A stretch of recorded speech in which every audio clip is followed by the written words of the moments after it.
நீ முடிச்சதும் கும்பகரணி என்ன நீ ரொம்ப ஞாபகப்படுத்திக்காத. விக்கலால ரொம்ப கஷ்டப்படுவ. அப்படியே நீ தூங்கும்போது ரொம்ப அழகா இருக்க.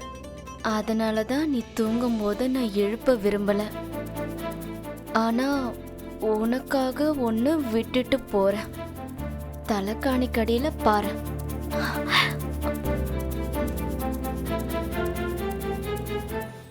ஜிம்கி, எவ்வளவு அழகான ஜிம்கி. அப்படியே உன்னுடைய காதல் மாதிரி. ஆனா காலங்கத்துல ரன்வீர் எங்க போயிருக்காரு?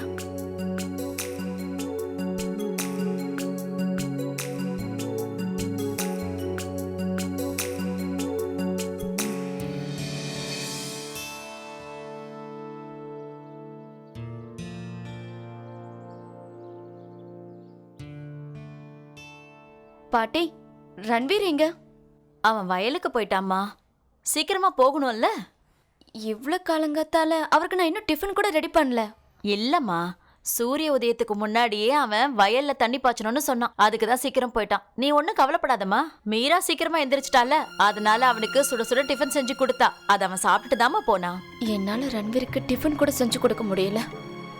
அவர் வேலைக்கு போறதுக்கு முன்னாடி என்னால அவரை பார்க்க முடியல. பரவாயில்ல, அவரை சந்திக்க நான் வயலுக்கு போயிடுறேன். என்னமாச்சு ரத்னா, ஏன் இவ்ளோ லேட் ஆக்கிட்ட? எல்லாருக்கும் சொல்லிட்டல்ல? சொல்லிட்டாத்த. கொஞ்ச நேரத்துல எல்லாரும் தன்வீரோட ஹோட்டல்ல வந்து சந்திப்பாங்க. தன்வீரோட ஹோட்டல்ல எதுக்கு?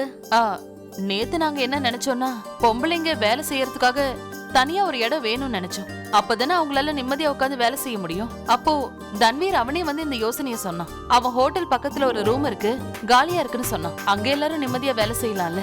இதை விட நல்ல விஷயம் வேற என்ன இருக்க முடியாத. இன்னையில இருந்து வேலையெல்லாம் அங்கதான் ஆரம்பிக்க போறோம். கௌசல்யா, நீயும் போய் சீக்கிரமா ரெடி ஆகுமா? நாம கொஞ்ச நேரத்துல கிளம்ப வேண்டியிருக்கு. அத எனக்கு நிறைய வேலை இருக்கு. நான் அதை முடிச்சிட்டு வந்துடுறேன். நீங்க போங்க.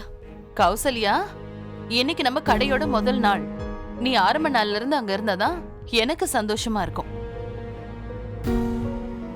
அம்மா கௌசல்யா, வீட்டு வேலைய பத்தி நீ கவலைப்படாதம்மா. புரிஞ்சுதா? நீ அங்க போக வேண்டியது ரொம்ப அவசியம். எல்லாம் நல்லபடியா நடக்கும். நீ அங்க போ.